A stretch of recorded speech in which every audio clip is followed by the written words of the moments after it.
ఓం శ్రీ సాయిరామ్. పోతన భాగవతము ద్వితీయ స్కందంలోని పద్యాలు కొని తెలుసుకుందాం. సాయిరామ్. ముందుగా 215వ పద్యం.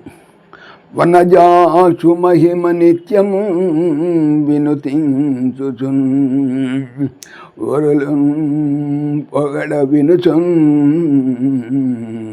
మదిలోన్ అనుమోదించుచుండెడి జనములు తన్మోహ వశతన్ చనరు మునీంద్రా.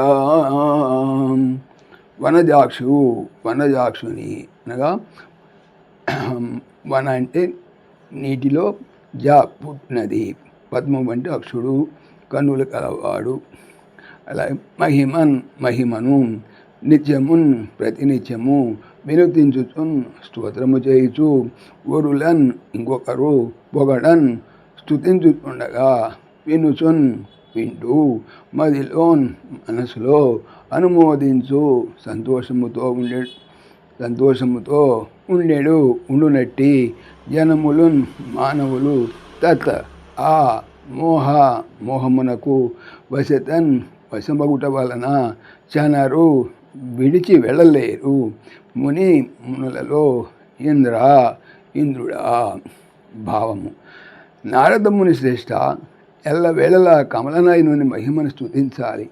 ఇతరులు స్తుతిస్తూ ఉంటే వినాలి. మనసులో ఆ మహిమను మననం చేస్తూ సంతసించాలి. అలా చేసేవాళ్ళు దేవుని మాయకు లోను కారు. తర్వాత 216 పద్యం. అనివాణీసుడు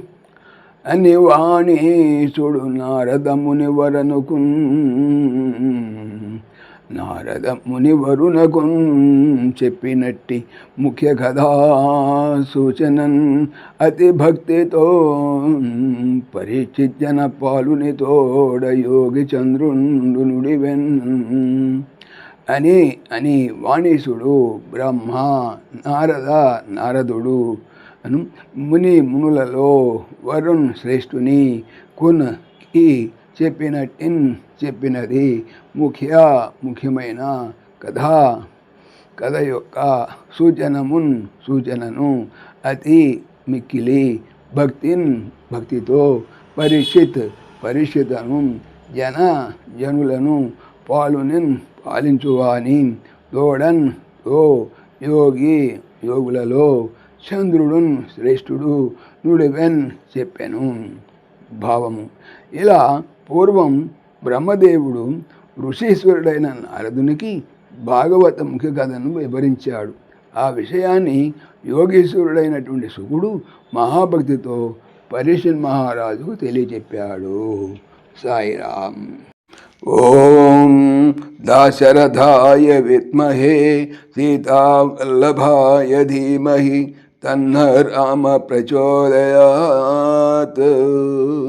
సర్వం శ్రీ రామార్పణమస్తు.